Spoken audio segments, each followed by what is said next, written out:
আপনাদের ব্রেনটা মাথায় রাখেন, ওটা হাঁটু পর্যন্ত নামায়েন না।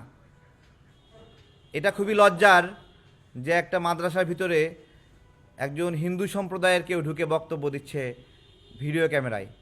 আপনাদের এতই চিন্তার অধপতন হয়েছে, এত অধপতন হয়েছে যে তাকে দিয়ে মাদ্রাসায় বক্তব্য দেওয়াতে হচ্ছে।